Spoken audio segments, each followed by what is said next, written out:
Welcome back to the Rose City Breakdown. We are here, Portland Thorns versus Racing Louisville, match week 7. Wow, the time flies because there's been so many midweek games as well. But joining me on this special preview episode is Brendan Devine of the Butchertown Rundown, one of my favorite podcasts in the league. Brendan, how are you doing?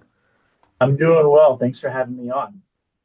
Yeah, no, it's funny because we have a big connection in the WOSO world, which is Becky Morgan, who is a good friend to both of us.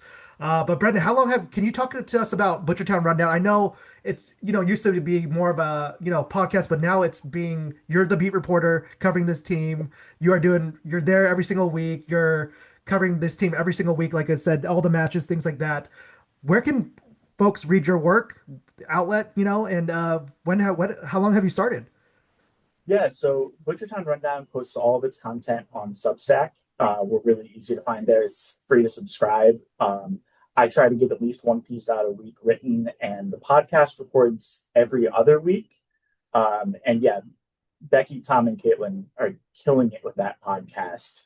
So I was just really, really excited when right at the end of last season, I reached out and I had this thought when I was driving home from the playoff game in Washington, D.C., of like, man, I want to see the offseason coverage of women's soccer that I see in other sports. The offseason roundups, the transactions, the predictions, just, little fun articles here and there. And Yeah. I had a thought of, well, why not me? So I reached out to Becky Morgan and asked her if she and Tom and Caitlin would be okay if I revived the written portion of Mhm. Butchertown Rundown, and they were welcoming and they've been great, and it's Yeah. been a lot of fun.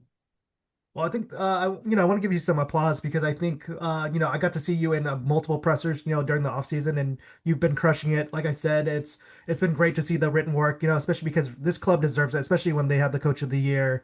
They have so many young talent, what I mean, they have some of the up and coming stars in the league, right? So it's great that you're covering it, Brendan, and excited to have you on our podcast. But let's get straight into it.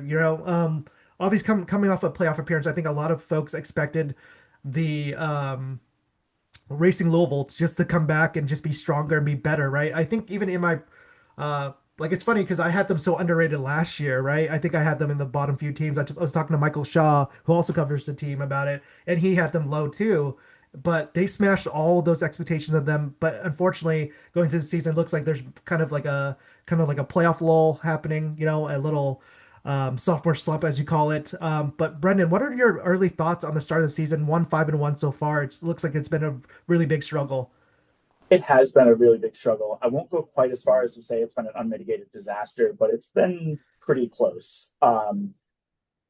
They started off first 4 games was the worst start in club history with just 1 point through those first 4 games. Got a Yeah. glimmer of hope with a big win against a really good Orlando Pride team, who I Yeah. think the Pride are a very underrated team Oh, in the for league. sure.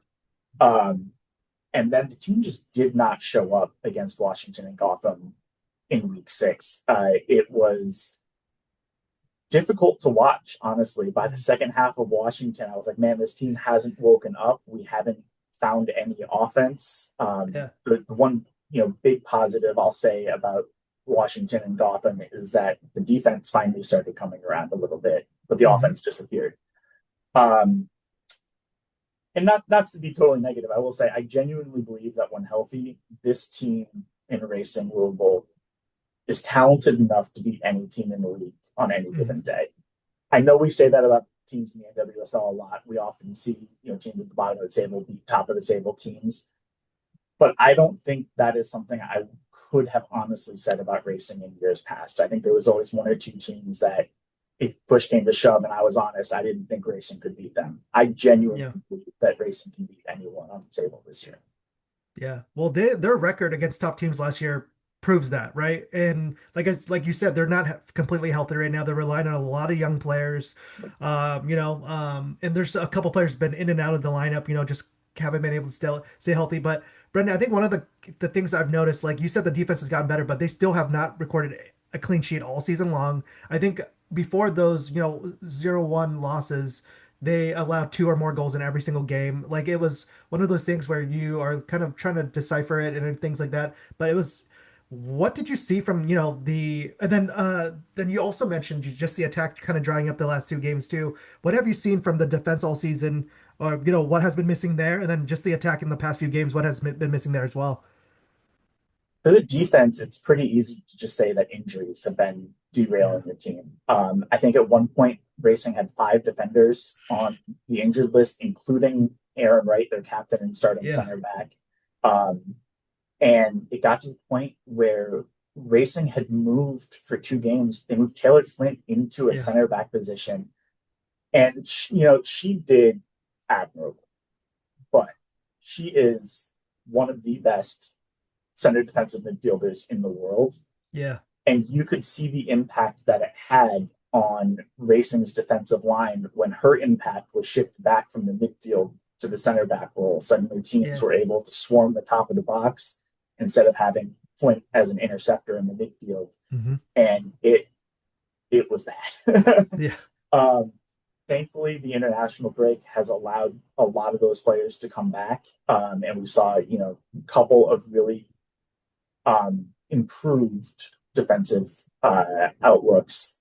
Yeah. And also after that international break, Jordan Bloomer found her swagger again. Oh, She had been beaten down. She was facing, I think, on average 18 or 19 shots a game, and she was just worn down. You could see it going into the international break, and yeah. she came out of the break and she was pumped up. Yeah. And a pumped up Jordan Bloomer, as we saw last year, can be a Hmm. game changer for racing. As for the attack, um, it's tough. I genuinely believe that racing has one of the best attacking trios in the league in Hmm. Emma Sears, Kayla Fischer, and Sarah Weber. But they need help.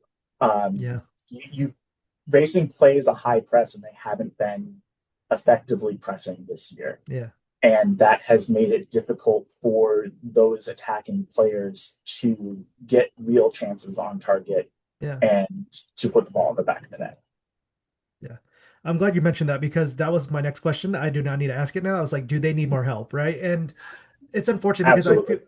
yeah, and it's unfortunate because I feel like we'll talk about the offseason real quick too, but the defensively, like Jordan Bloomer in what she did last year, right? She was already in one of the top goalkeepers in goals prevented, right? And this season, I was seeing the barrage of saves she had to make already, and obviously she wasn't able to make all of them. And it's a lot of it's not on her, what I mean, a lot of it's because the backline's not helping her enough or whatever. But at the same time, she's keeping them in these games, especially this past week, right? And that's why I expect from Jordan Bloomer moving forward. She is that good when she's confident, like you said.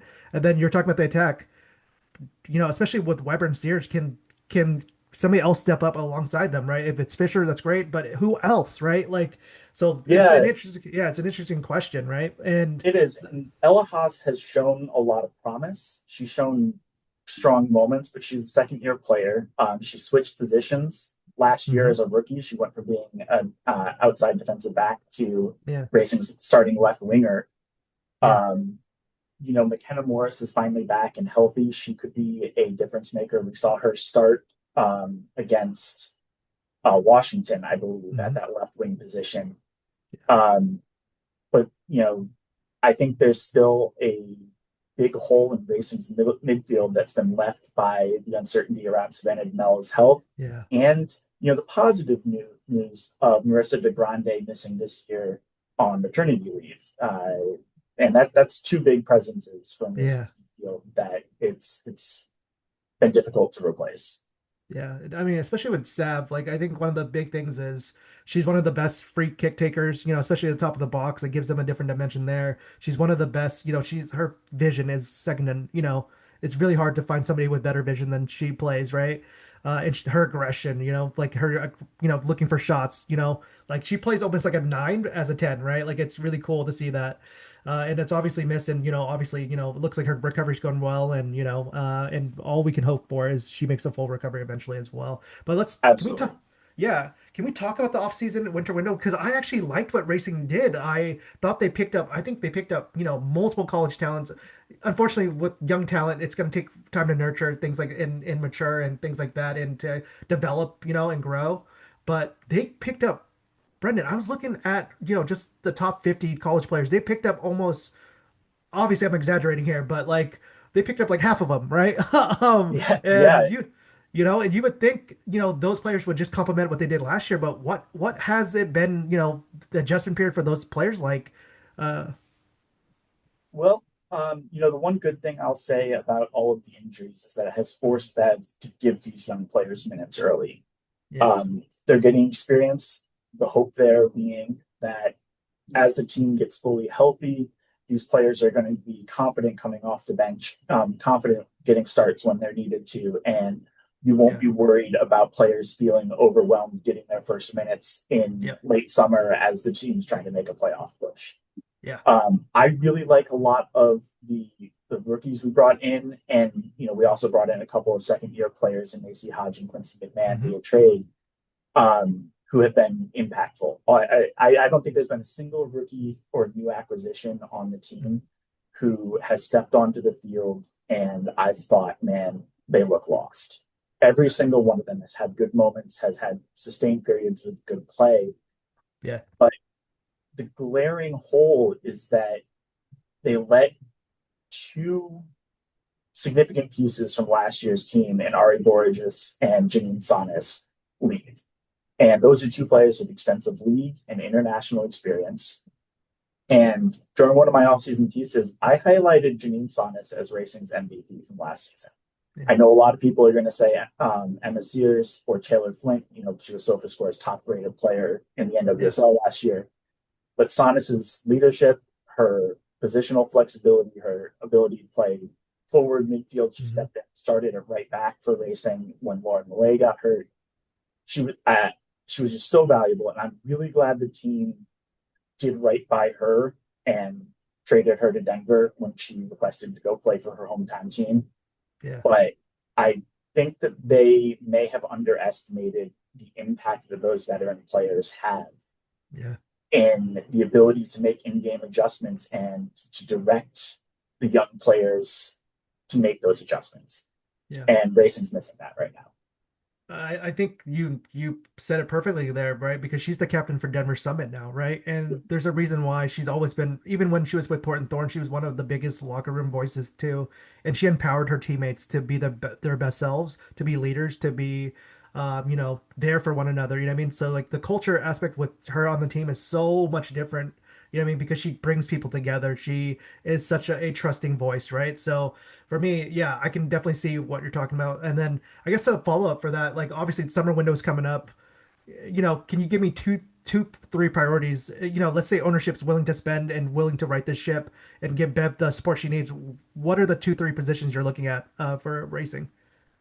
I would want a starting attacking midfielder. I think Kayla Fischer has been great in that role, but I think her presence is missed on the front line as Hmm. far as the press.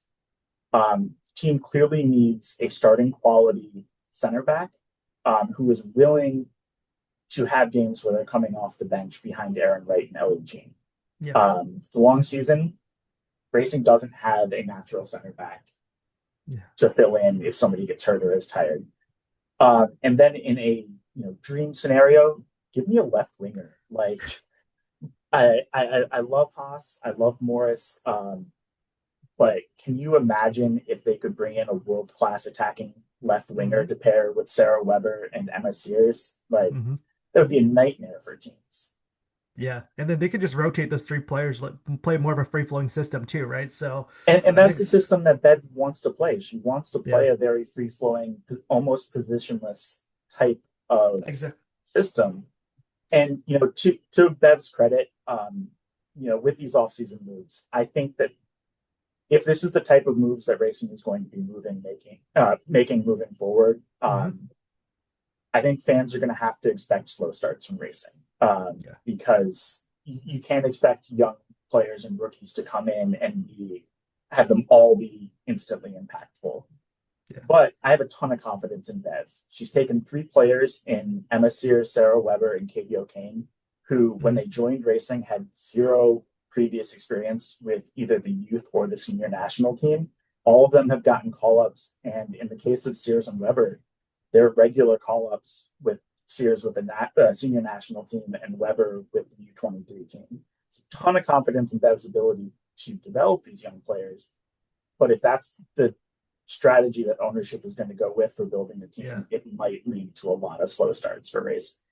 Yeah, and like you said, the mentioned, just the balance between the veterans and the rookies, it just seems like, and the young players, it just seems like it's skewing more to the young players, like you mentioned. So, but I don't know if this is true, but I would be surprised if there is another team in the league that has a younger average age than Racing I does. believe it. Yeah, because Portland was up there, and then obviously they're a little bit more.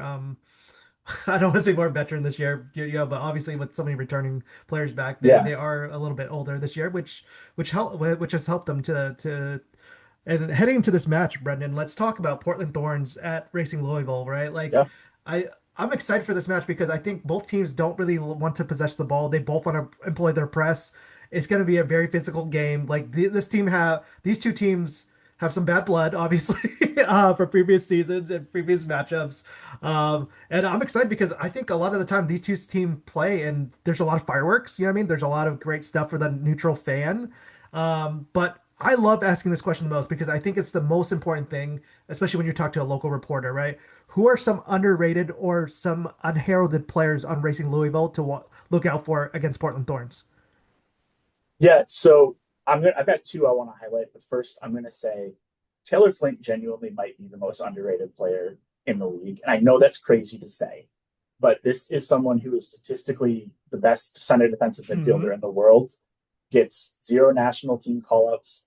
She was the top rated player for SofaScore last year, Mm-hmm. top midfielder, second team best 11. She wasn't a midfielder of the year candidate. She wasn't Hey, I a, voted for her first team. yeah, Okay. so it's one of those things where I'm like, how is Flint not getting more love?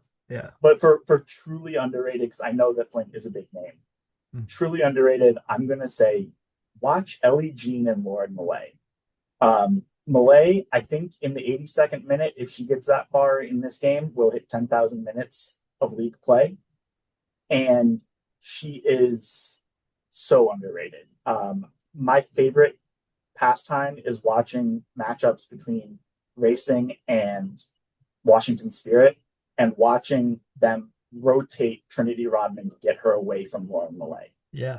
It's so much fun. And then Ellie Jean, she is the quintessential example of a player who Bev is able to develop. She was a Yeah. good role player for Gotham, and now she is a solid center back in the league to the Mm-hmm. point where up until this past match against Orlando, she had played shutdown defense against Barbara Banda and Temla Chewinga, which Yeah. there are not many center backs in the league who could say that. And I think that this past game was the first time that Banda had managed to get past Jean, and she did it Yeah. twice. But that's Barbara Banda for you.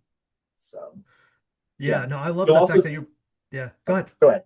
I was gonna say I No. think you'll see a lot in this game. It's been a really common theme this season that teams will attack down their right side. Mm. So Racing's left, stay away from Malay and Jean, and it's smart. It's working. And if you've got a road that's working, keep on driving it.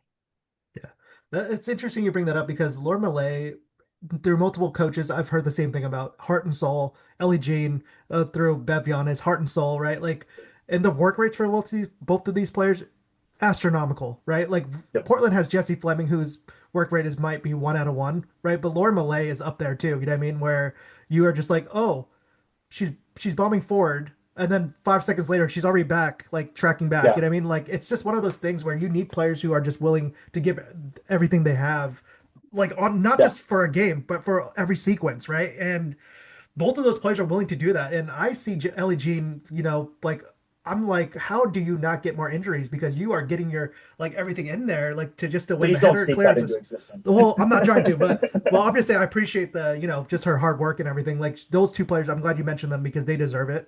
Um, Yeah, and neither of them are the fastest defenders that you're going to see, but they yeah, run their routes perfectly. And exactly. that you will see at least once during this game where Aaron Wright or Courtney Peterson or whoever's playing left back is one on one with Yep. a defender. And out of nowhere, Ellie Jean is there to close down a passing route or Yep. to close down a cross. And you're going to say, man, I wish I could rewind this because I don't know where she came from. Yeah. That's how I see it too, which is awesome. And then obviously we were talking about a second ago, both these teams are kind of in the bottom tier of possession. Obviously, I think Racing's last, Portland's probably third or fourth last.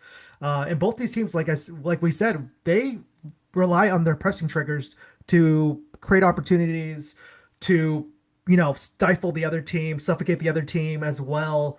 Obviously, like looking at that just mindset, and then also what type of match do you expect from these clubs?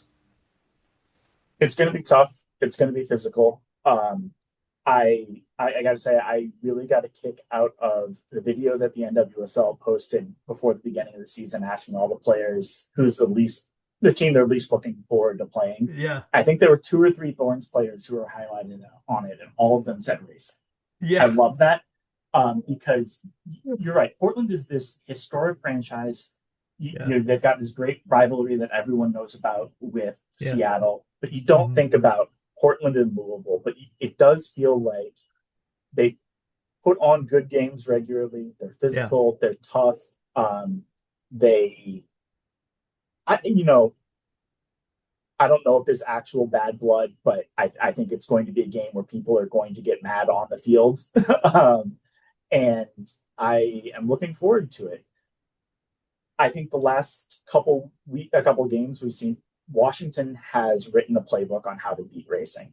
And mm, I'm going to be curious to see if a really similar team to racing in Portland is able to execute that. And basically, what they yeah, did is they um, pushed Racing's press back into the midfield and then even into their own defensive third. And if you can yeah, keep that press away from your own defensive third, hmm, Racing doesn't know how to handle it currently. yeah, And they also don't.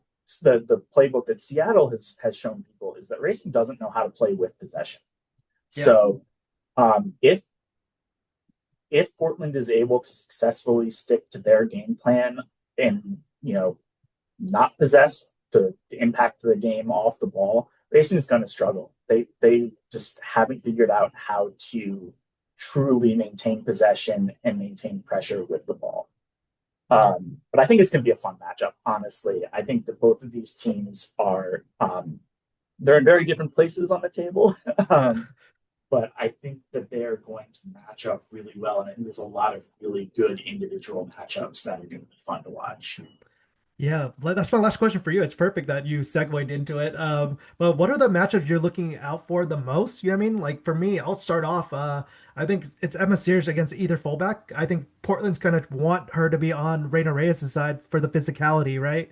But obviously, Emma Sears has the speed advantage over Reina Reyes. But the biggest thing for Reina Reyes is she's gonna have to get her hands on Emma Sears, and that's when Reina Reyes is at her best, right? If she's on the other side with Vignola or Marie Mueller deciding on what Villaham wants, they're going to be able to keep up with her speed. Can they keep up with her physicality? So that's going to be something to look out for. But also, I'm looking at the mid, like Portland's front four has been straight up dominant, right? 13 out of the 14 goals this year have come from Soph Wilson, Reilyn Turner, Pietra Tordin, and Olivia Moultrie. Does does the back line for Racing Louisville have an answer for maybe one or two of them? Maybe, but how about the third and fourth ones, right? Like that's how it's worked for Portland. They only need one of them to go off per game, right? So those are Yeah, my two things. Yeah. that's the tough thing, and I think you're absolutely right about Sears. She is a bit of an albatross in the league where she is both Yeah. fast and she's big enough to be physical, and that's a really Yep. hard combination for defenders to match up against. The other thing in that matchup that's going to be really interesting to watch Hmm. is Emma Sears is capable of driving to the goal and putting up double digit goals like we saw last year. Yeah. We Yep. also saw something really interesting start happening near the end of 2025 season when Sarah Weber started growing into her role. And all of a sudden, Sears isn't scoring as much, but you know what? She's leading the league in assists. Yep. And she's perfectly willing to say, oh, you're going to double team me here on the wing, make it so I Yep. can't drive to the near post. I'm going to drop it off to Sarah Weber. I'm going to drop it Yep. off to Kayla Fischer. Oh, look, Yeah. Lauren Millay is coming, driving down the middle of the field. I'll drop it off to her. So Sears is going to be the obvious one for everyone to watch, whether she's on the right or the left. Clearly, she Yeah. prefers the right, but she's done some great work with the national team developing her game to be able to play on both sides of the field. Yeah. The other really big matchup that I'm looking forward to, like I said, I think Ellie Jean, fantastic.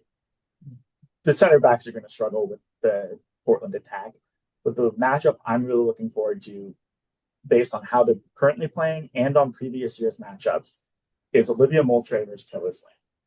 Oh, Um, because Taylor Flint is a wall, and she gets yellows.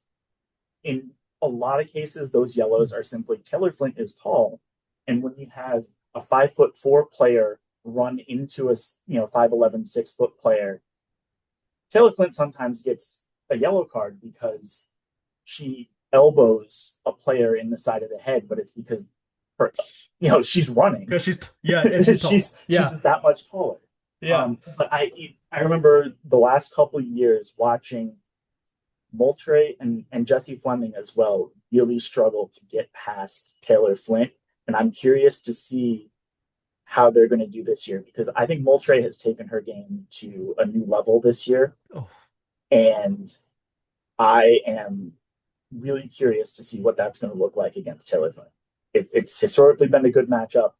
I love that Flint is back in the midfield mhm. because she's able to be a bit more daring with her challenges, knowing Yeah. that, if I miss this tackle or if I just simply am able to divert them a little bit to the outside of the box, that I've got my center backs behind me to help Yeah. cover. And that allows her to play her game a lot better. And so I'm really looking forward to seeing how Racing's defense weathers what will be a storm against Portland.